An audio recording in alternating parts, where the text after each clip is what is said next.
British Prime Minister Boris Johnson wants to talk about climate change.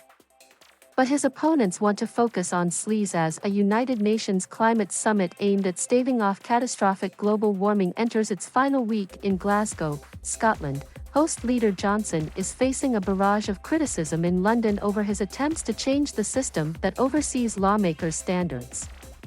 On Monday, the House of Commons will hold an emergency debate on political ethics after the government tried to block the suspension of a Conservative lawmaker found guilty of breaching lobbying rules. Opposition parties say the episode has revealed a Conservative government that plays fast and loose with the rules, and they want a public inquiry into corruption allegations.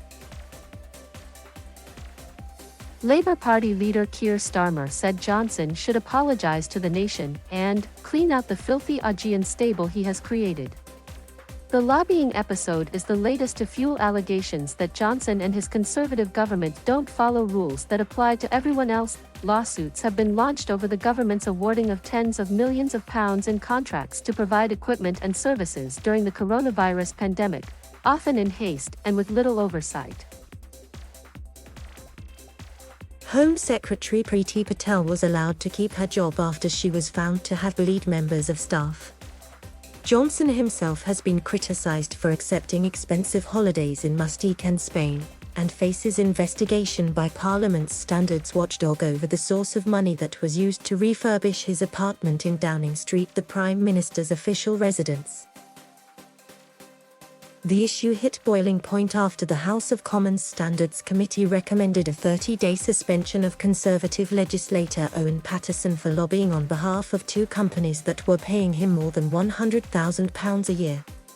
The Commons Standards Committee said Paterson's actions were an egregious case of paid advocacy and had brought the House into disrepute. Instead of backing the committee's decision, as has happened in all similar cases for decades, Conservative lawmakers were ordered by the government to oppose it and instead to call for an overhaul of the whole standards process. That vote on Wednesday sparked fury, and not just from the opposition.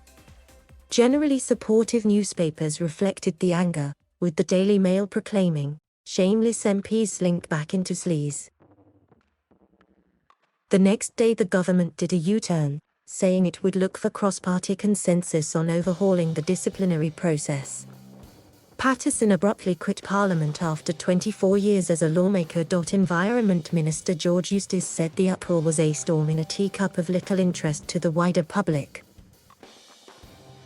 But former Conservative Prime Minister John Major lashed out at Johnson, saying the way the government had acted was shameful, wrong and unworthy of this or indeed any government. Thank you for watching. Please subscribe